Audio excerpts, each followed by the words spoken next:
Welcome to the Lexington Public Library's Tales from the Kentucky Room podcast, where we discuss everything Lexington and Fayette County history. I'm Miriam, and in each episode of this podcast, we will feature a guest that will share a piece of local history. So thank you for tuning in and enjoy. The War of 1812 began when the United States and its indigenous allies declared war on the United Kingdom and their northern indigenous allies over maritime and trade disputes. President James Madison would submit a letter discussing the grievances against the United Kingdom to Congress on the 1st of June, and by the 18th of June, Congress would vote in favor of the first declaration of war. While the war was mostly fought up north, Kentuckians were heavily involved in its declaration, the battles that would claim the lives of many, and the Treaty of Ghent, which would essentially end the war. Local author, gardener, and active community volunteer Doris Sett joins us today on the podcast to discuss her latest book, Kentucky and the War of 1812, The Governor, the Farmers, and the Pig, where she documents her research on how Henry Clay and his war hawks convinced Congress and President Madison to declare war and negotiate the Treaty of Ghent that ended it. After two massacres of Kentucky militia on the northwestern front, Governor Isaac Shelby, still the only sitting governor to lead troops into battle, more than 4,000 locals and a pig marched to Canada to defeat the British and kill Tecumseh at the Battle of Thames. Author Doris Settles explains how Kentuckians won the War of 1812 and why it is far more significant than textbooks record. Thank you so much for joining us today, Doris, to talk about having me. Your new book. Congratulations, by the way, on the publication of it. Thank you so much. So it is about the Kentucky involvement in the War of 1812. So before we get started on the Kentucky involvement, let's talk about a little bit how the War of 1812 started, just to set some foundations for the podcast. Henry Clay, of course, was the leader of the Warhawks, and he and the Warhawks who were primarily Southern, were the ones that were pressing Congress and Madison to declare war because Great Britain was battering fledgling United States from two sides. On the East Coast, they were impressing sailors, American sailors, to get on and serve on British boats. They were losing so many sailors because of the war England was fighting with France and Spain at the time. Yeah, the Napoleonic Wars that were going on at the time, yeah. And so if you had been born before the United States was, and they stopped an American ship and interviewed all the sailors, and if you were born before the U.S. was, which was almost everybody on the boat, they said you were a British citizen first. So they impressed them to work on the British boats. And so American shipping was really suffering. So that was the primary thing the East Coast was concerned about because it was disrupting shipping and getting goods back and forth. On the West Coast, the Northwest Territories, which at the time were Minneapolis, Minnesota, Wisconsin, Illinois, Indiana, and Ohio, were seeing devastating raids from both the British and the Native Americans, pressing back against westward settlement, which at that time was set. It had been set at the Appalachian Mountains, and nobody paid attention to that. So now it was set at the Mississippi River, and that was kind of a hard and fast at that point. You couldn't go beyond the Mississippi River. Even though we had purchased the Louisiana Purchase at that point, we couldn't settle over there because of an agreement with Great Britain and Canada, which was Great Britain at the time. So Kentucky, having just become a state and settled most of the Native American British confrontations that had been going on through the late 1700s, felt bad for what was going on in the Northwest Territories. And so many Kentuckians, I mean, what's the image of a pioneer Kentuckian, right? Yeah. He's got his rifle right there, and he's on his horse, ready to go. So Kentuckians like to fight. Yes, they do. Yes, they do. And they did then even more. And so they signed up for short periods to go up and like the Battle of Tippecanoe, which was 10 years, I think, before the War of 1812 was declared. So they had been going up and defending settlers in the Northwest Territory since probably before the Revolution as settlement increased over those years. So Clay and his Warhawks pressed Madison more and more to declare war. And in June of 1812, he did just that, and Congress ratified it, or whatever it's called that they do. And we declared war. The eastern coast was not happy about this at all, and they actually considered seceding. Oh, wow. Because they disrupt trade even worse, and their livelihood depended on that.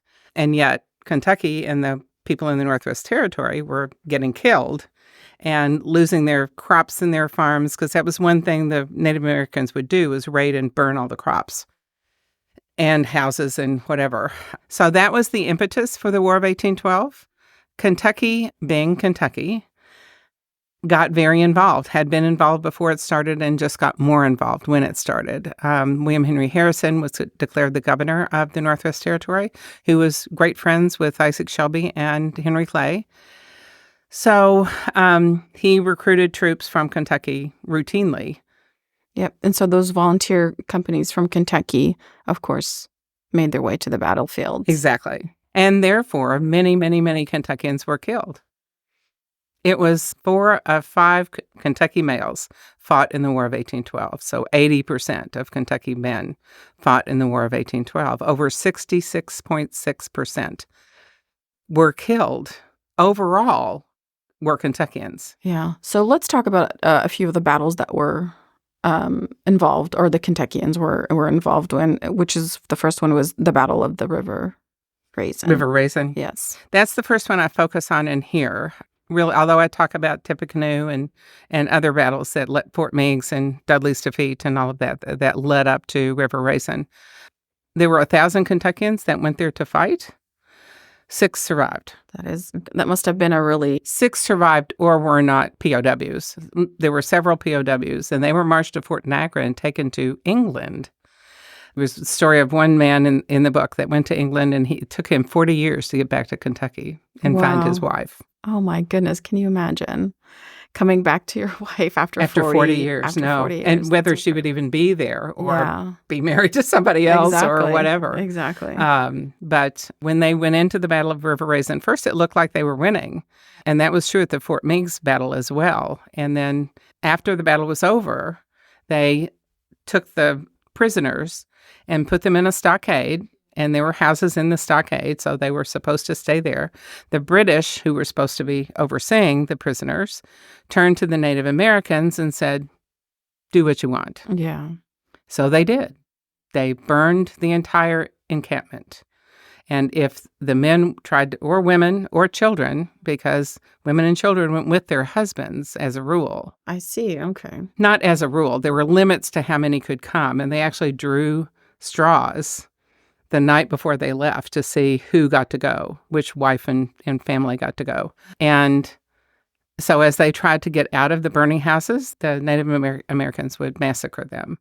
So when the word of this massacre got back to Kentucky, particularly to Governor Shelby, he was so incensed, and Kentuckians were so incensed. The phrase, remember the raisin, became a common phrase for years to come. And Governor Shelby asked the state legislature if he had their permission to go north to lead troops into battle in revenge for the massacres at Fort Meigs, Dudley's defeat, as well as the River Raisin massacre. So the governor led the troop. Yes. He asked for 1,000 Kentuckians to meet him at Newport, and he got permission from the legislature. And when he arrived, there were 4,000 Kentuckians and their entourages. Some had slaves, some had wives in tow, some had wives and children in tow. So, yeah, amazing. Yeah, I mean, I'm trying to think, why would anybody want to take their wives and children to war? But why I would guess a wife want to go? Exactly.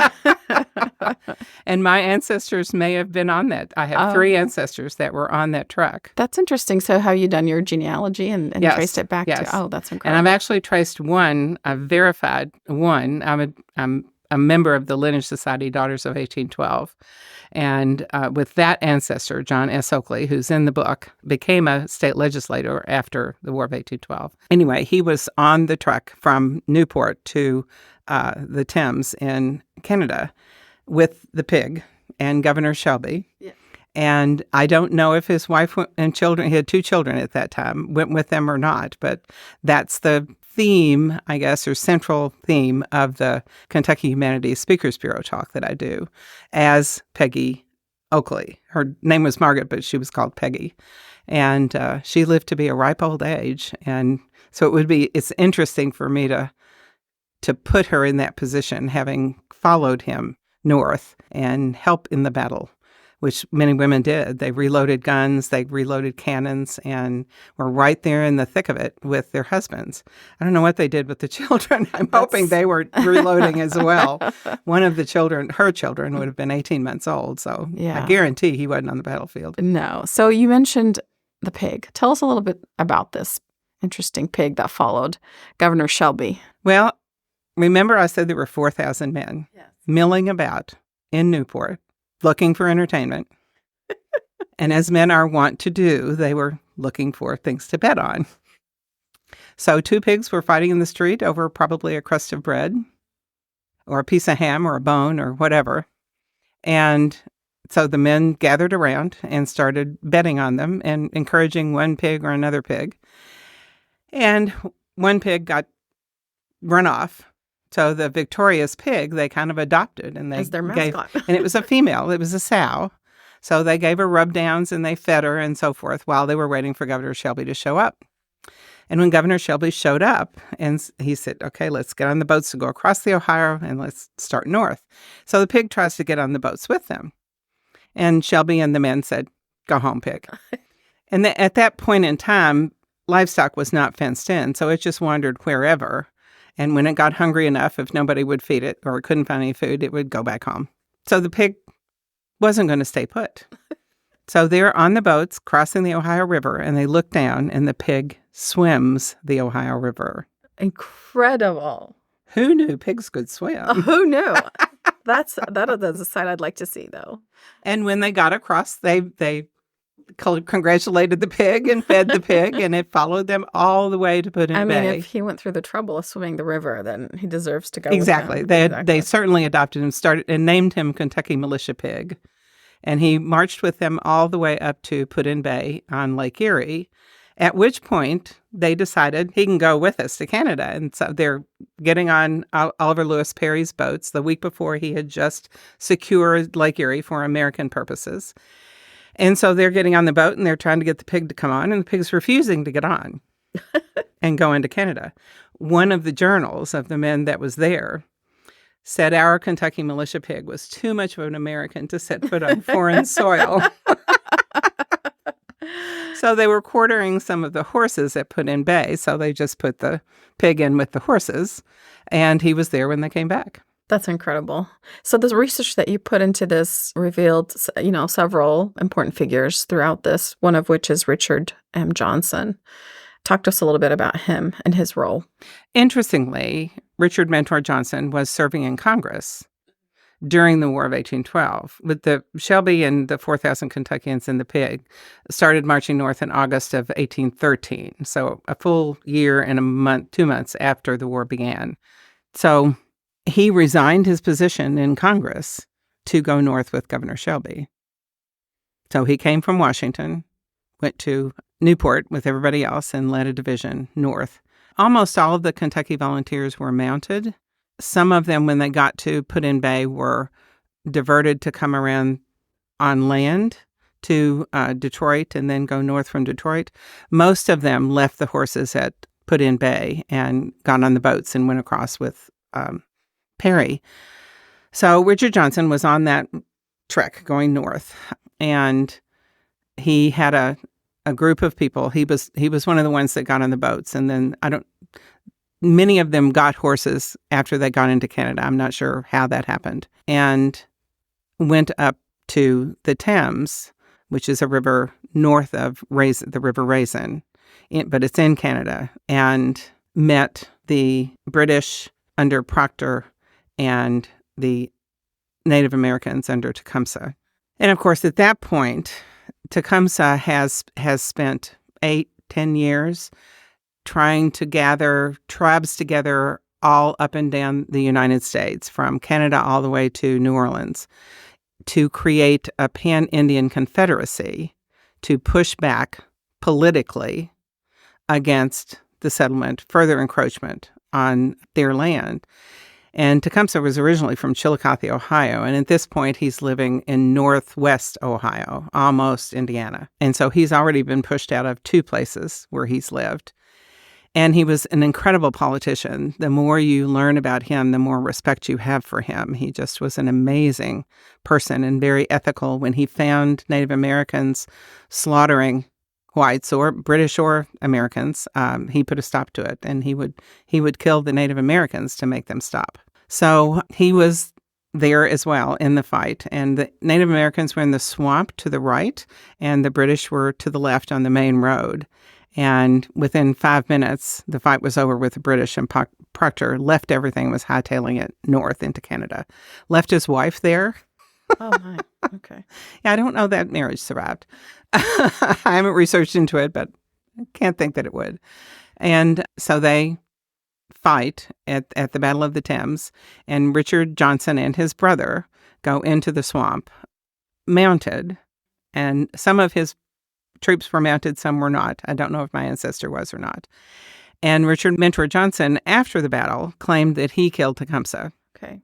There are many people, including several eyewitnesses, that said he did not, that other people did.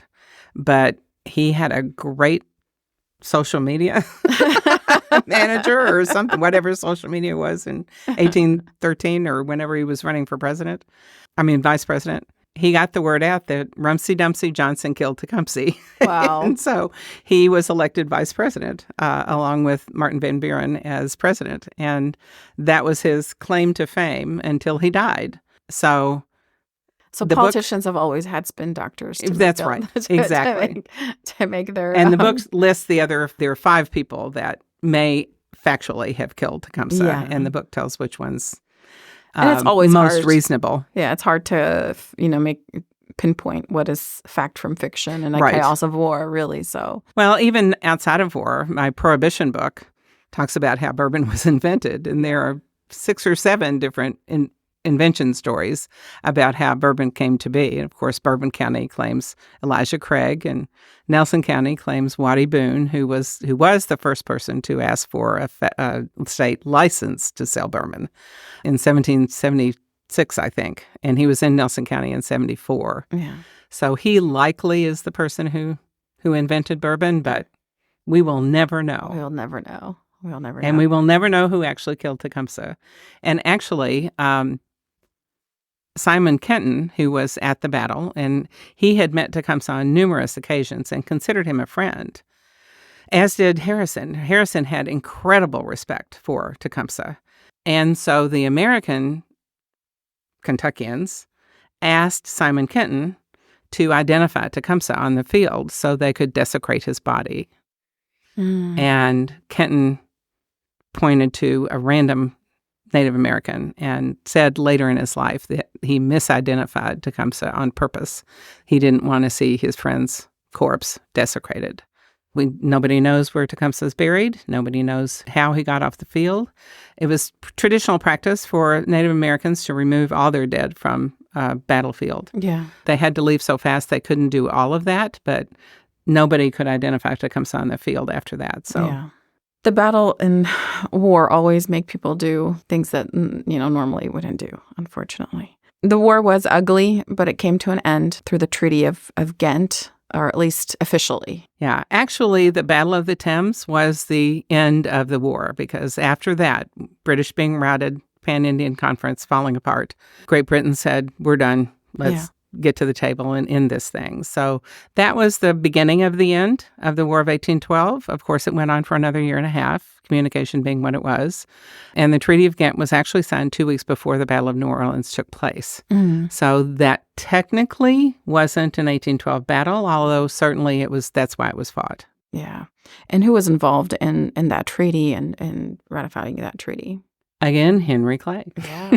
So he started it and he ended it. He did. So from the beginning to end, Kentucky had a huge role in it. And in the Battle of New Orleans as well. Those were primarily Kentucky and Tennessee men. Wow. And that was the battle that really ended the war. It was just the last big battle, even though it actually wasn't technically within the confines dates of the War of 1812 because the treaty had already been signed. But they just hadn't gotten the word yet, and Andrew Jackson became president because of it. Yeah. Well, it's a fascinating book. Like you hear about the Kentuckians' involvement in the War of 1812, and it's a very big badge of honor that a lot of Kentuckians wear. But it is a fascinating, and I'm sure the research was a lot of fun. It was fun. Yeah, good. How long did it take you to write this book? To actually write the book, it took me about 8 to 10 months. But I was on a board of a youth writing organization about 8 years ago. And a person at that meeting told the story of a pig that went to Canada with the War of 1812, Governor Shelby in the War of 1812. And I thought, nah, I don't believe that. So I came home and I asked Dr. Google. I think Google existed at that point. Pretty sure it did. And found it was true. And so I decided this will make a great kids book. Not little kids book, but kids book. And kind of like War Horses. Yeah. So I wrote it. Every editor and agent I showed it to said, this is a great story. You've got to get it published. But it needs to be a different genre. No matter what genre I put it in, that's what I got. And so about a year and a half ago, I'd written the Prohibition book in 2016 with Dixie Hibbs. And I thought, History Press would love this as just an adult book, just about Kentucky. And by that time, I was really engrossed in, Kentucky had a huge role in the War of 1812. The more I read, the more involved Kentucky was. And so I decided it was a bigger book than just the pig, although the pig was the hook, obviously. So they jumped on it, and I wrote the book. I still want to do a children's book, but I think in that intervening 8 years or so, the genre it fits has been created. I think it needs to be a graphic novel. Yes, because everything's made into a graphic novel these days. It is. Yeah. But you mentioned your book on Prohibition in Bardstown, the title that your contribution to that. Tell us a little bit about that book and why it came about. I was writing a different book for History Press on Bardstown. And when I sent them a draft, they said, there's no brothel. Because I said, Kentucky had a lot of brothels. Every town, I guess they thought every town had a brothel. There were two things that both Dixie and I went, what? I've known Dixie for a long time. My family's from Bardstown, even though I only lived there a couple of years after I graduated and worked for the newspaper there. But my husband grew up there, and his family's been there since 1770s. So I told Dixie the story because I had said, when they said, there needs to be a brothel in every Wicked book we do. And I said, you know how big Bardstown was? No, this is not. There was no brothel. People didn't. It was too small. People would know they were going to a brothel, so they went to Louisville. Close enough. No brothel in Bardstown. And I could find some ladies, but no brothel. And they said, well, you have to find something because we have to have a brothel in each of these books. And I said, well, then we're not going to publish this book because I'm not making up history. So I was telling Dixie this story. And Dixie's written a bunch for Arcadia, which are mostly longer captions. And she didn't really want to write a narrative. So she said, they've asked me to do this Prohibition book in Bardstown, and I don't want to do it. But if you'll write the narrative, I'll come up with the pictures. And I said, done. Mm-hmm. So I used most of the Wicked course in Bardstown, what's going to be Wicked, other than things surrounding bourbon. So most of the Wicked book went into the Prohibition book. And that came out probably within 5 months of us signing the contract, really fast. You have a lot of published books and various subjects. So you have children's books. One of them is Lyra Clara's Garden Journal. Now you, from your website, I see that you are a avid gardener, master gardener. And have been a master gardener since 2010 with the county extension. Mm-hmm. But I've gardened since I was little. Yeah. My grandmother has taught me to garden, as Lyra Clara's grandmother teaches her to garden. Yeah. And is that what inspired this book? Is your grandmother? Actually, well, yes and no. Mm-hmm. I wanted it to honor my grandmother's teaching me that. And Lyra Clara is actually my grandniece who lives in England. And so I talked to her about gardening.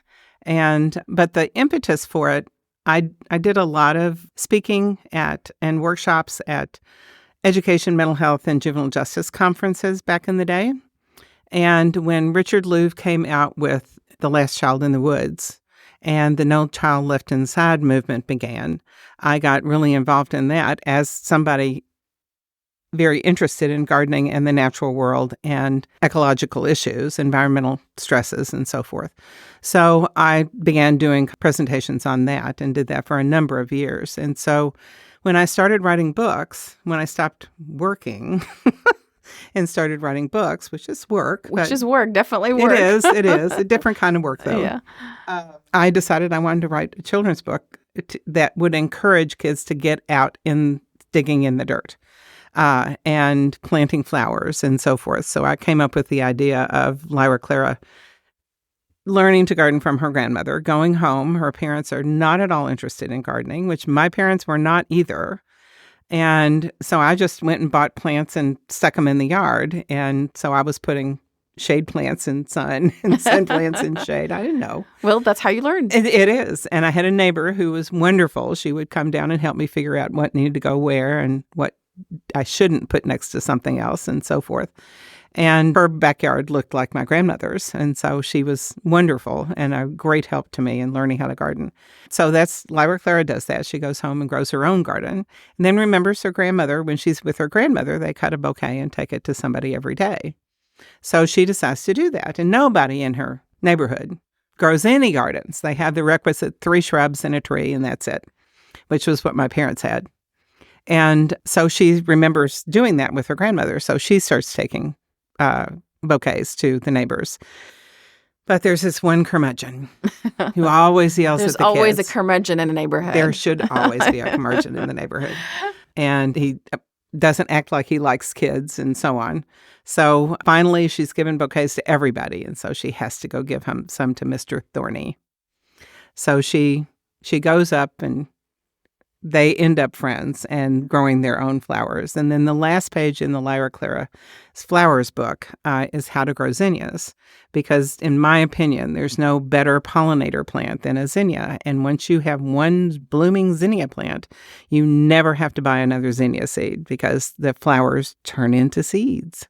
Yeah. And you can collect those seeds. You can indeed. And every book comes with that you buy from me comes with a packet of zinnia seeds. Nice. That's very lovely. Well, thank you so much for joining us today and talking to us about your various projects. And again, congratulations on Kentucky and the War of 1812, which is available to purchase through which website? It is my website, dorissettles.com. It's also available locally in Joseph Beth, and it will be at the Good Foods Co-op. They have my other books as soon as I get them over there. All right. And it will be available to check out at the library soon. Great. Yeah. And it's also at Georgetown in the new Fabled Forest and A Likely Story in Midway. Nice. Well, thank you so much for joining us, Doris. It was lovely talking to you. Thank you. You as well. Thanks for listening to Tales from the Kentucky Room, a podcast brought to you by the Central Library's Kentucky Room staff at the Lexington Public Library. If you enjoyed listening, please take a minute to subscribe, rate, and review the podcast on Apple Podcasts, Spotify, or wherever else you get your podcasts. If you have any questions about local history or genealogy research, you can visit us in the Kentucky Room to use our collection and newspaper microfilm, or you can email us at elibrarian@lexpublib.org. That's elibrarian@lexpublib.org.